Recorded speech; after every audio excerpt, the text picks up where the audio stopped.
Alrighty.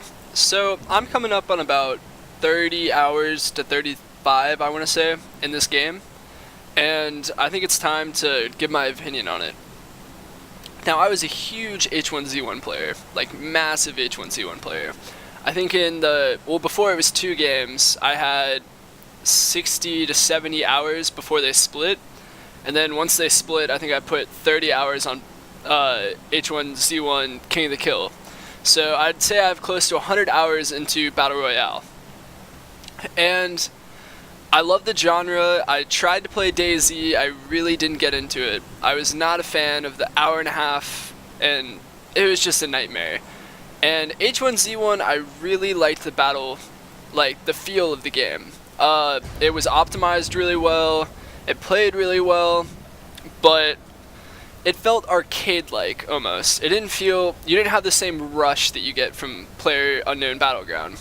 Now, when I first got this game, I was very skeptical and almost returned it because of how many bugs were in it and everything, but I gave it one more shot and I sat down, I had a really fun session with my friends, and we played for about 3 hours, and I fell in love with the game. They had to go off because they had stuff to do in the morning, and I probably stayed on for another 4 hours and played till 6 a.m.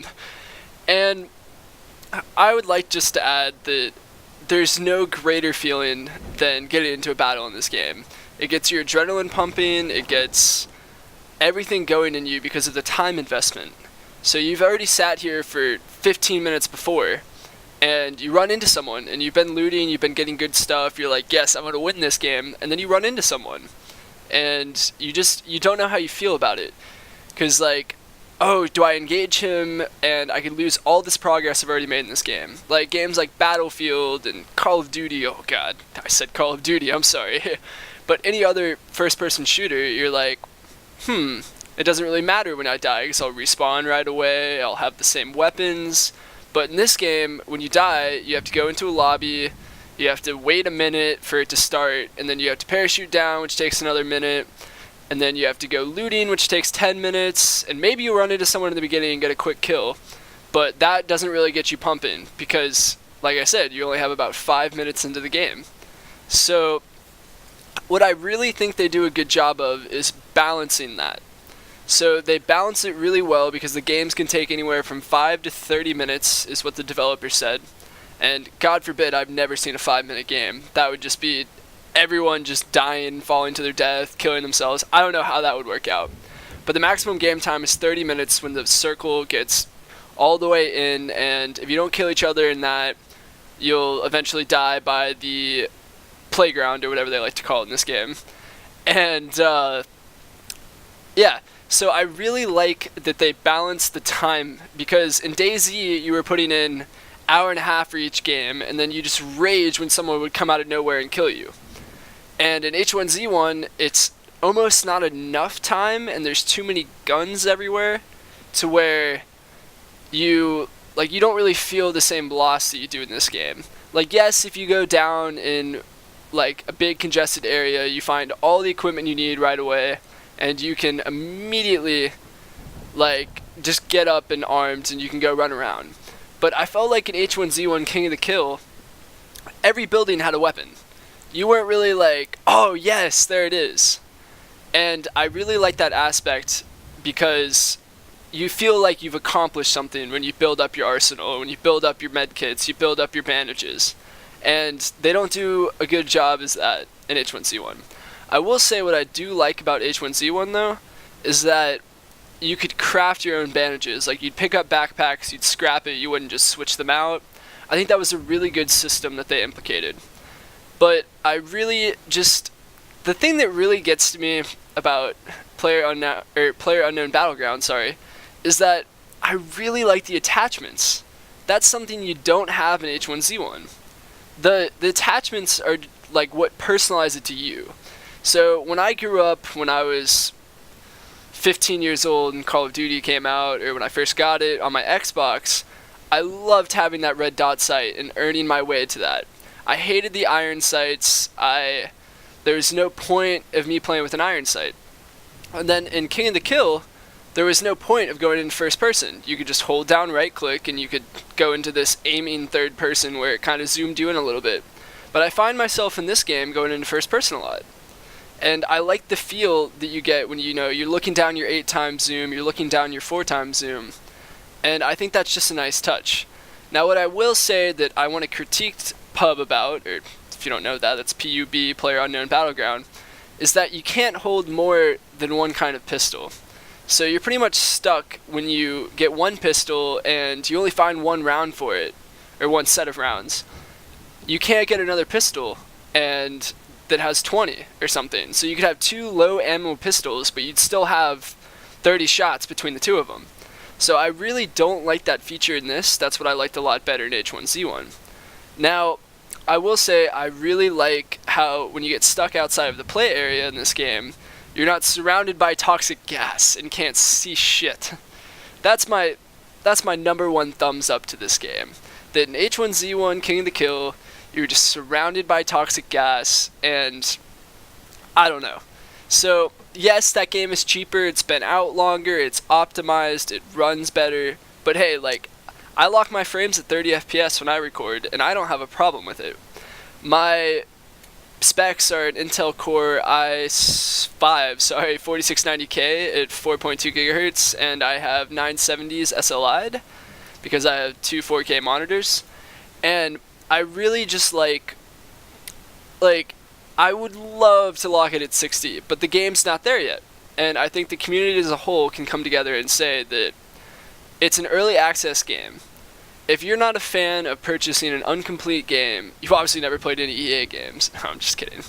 But it's kind of the trend nowadays to release your game and then keep doing add-ons. So even if you buy a, quote, completed game, you still find yourself spending a lot more money than you actually are. Because you have to buy the season pass, you have to buy the maps, you have to buy the expansion packs, maybe you want to buy a cool skin like in CSGO. Like, there's just a lot more expenses to games before, like, on my N64 where I'd buy a cartridge and be done with it. I really, well, aside from Zelda, okay, we're not getting into that. But I really like that it's a community that's building the game. The developers are looking at the forums, they're looking at the Reddit, and they're responding to people on their Twitter, they're PMing people, they're leaving comments, they're like, wow, that's a really good idea. And let's say I want a chicken, I think that'd be a great addition to the game. And the whole community goes, wow, a chicken in the game would be great. Or like Santor the Third, let's put a giant dildo bat in the game. I think that would be great. And all the communities are like, yeah, that would make it really funny. Like, great videos would come out of montages of people just beating the shit out of each other with this purple dildo bat. They would listen and be, oh yeah, that's a great idea. Or they'd be, absolutely not. This is a children's game, which obviously it isn't. But I like that aspect. And you know how when certain companies, like, let's say Overwatch and Battle.net, when they say servers will be down for maintenance at between this time and this time, when this company comes out and they say it, they go, we're working on this to build our experience better. So I really want to give a thumbs up. I have a background in computer science, so I like all the technical stuff.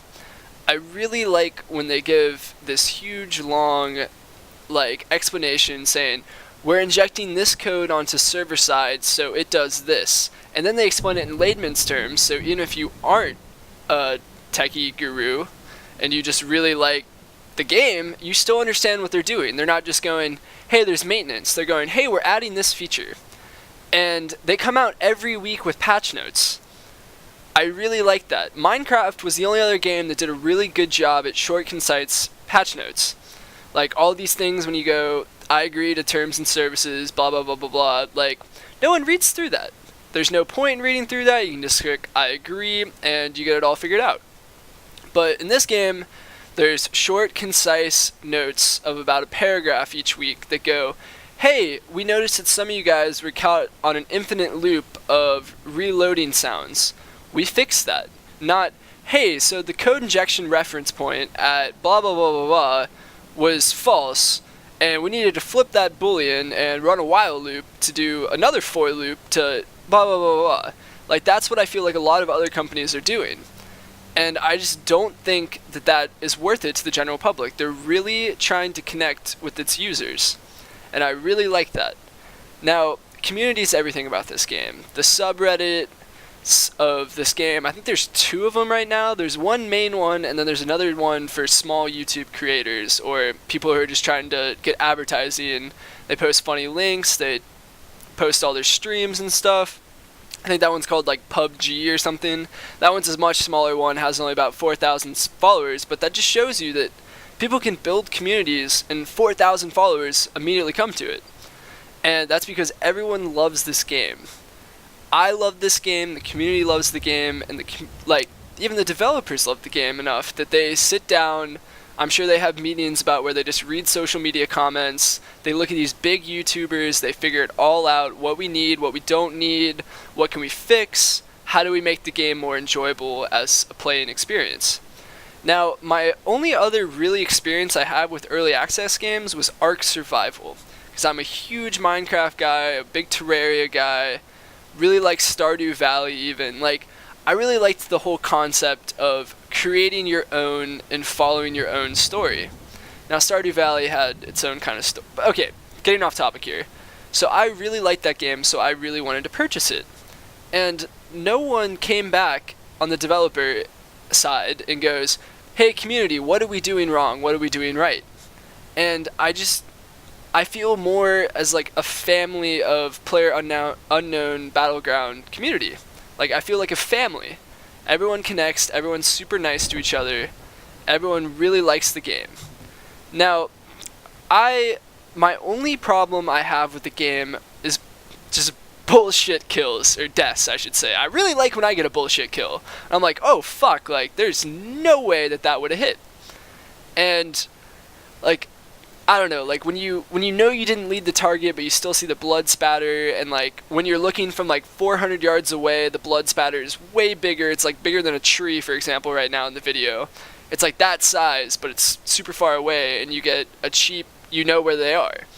Like, I like it when it happens to me, but I hate when I'm, per se, sitting in this bush and someone just jumps out of nowhere and just kills you with 1 shot, maybe. Or they kill you with 4 shots, but your side only shows that they killed you with 1 shot. Or when you're reloading and gets caught in infinite. I can't critique it so much on this part because I know it's still in beta, or whatever you want to call it, early access on Steam. But I will say they do have the developers from people who have much experience in Battle Royale.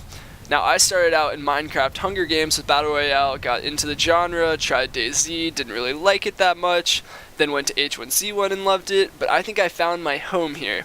I really like it, and I feel like I need to give back to the community with this game. I feel like I have to come and comment and be like, for example, someone on Reddit goes, hey, I'm having trouble with my sights. I am holding it down, and I've seen videos of people with red dot sights, and I don't know why it's not doing that. And I gave him an answer, and he was very satisfied, and I'm sure that made him better. So what I really like about this whole game is the fact that the community is there, it's together, it's a growing community, much like Minecraft was. And I'm about to die right here. I'm not the best player yet. This was just a small match I recorded before this because I wanted to get the video out. If you liked the video, don't forget to subscribe and leave a like below. Thank you.